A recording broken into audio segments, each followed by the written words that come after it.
এখন আমরা দেখব যে একটা দেওয়ালের মধ্যে বন্দুকের গুলি করার পরে যেই বেগে মারা হয়েছে সেই বেগটা যদি অর্ধেক হয়ে যায়, এবং দেওয়ালের মধ্যে মনে করো পি মিটার প্রবেশ করার পর বেগ যদি অর্ধেক হয়ে যায়, তাহলে এই পিকে 3 দ্বারা ভাগ দিলে রাইট অ্যান্সারটা আমরা পেয়ে যাব।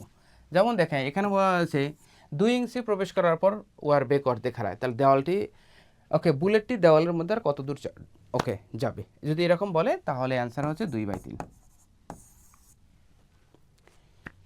আমি আরেকবার বলছি, যদি কোনো বন্দুকের গুলি দেওয়ালের মধ্যে হিট করা হলো, তাহলে এটা যদি দেওয়ালের মধ্যে পি মিটার প্রবেশ করে, তাহলে এর দেওয়ালের মধ্যে আর কত দূর যাবে, তাহলে পি মিটার প্রবেশ করছে, পিকে 3 দ্বারা ভাগ দিলেই এটা অ্যান্সার শেষ। যেমন এখানে বলছে 2 ইঞ্চি প্রবেশ করছে, তাহলে অ্যান্সার হবে 2/3। প্রতিটি অধ্যায়ের উপর এরকম আরো মজার মজার magical tricks and super special shortcut জানতে আমাদের কোর্সে ভর্তি হন এক্ষুনি।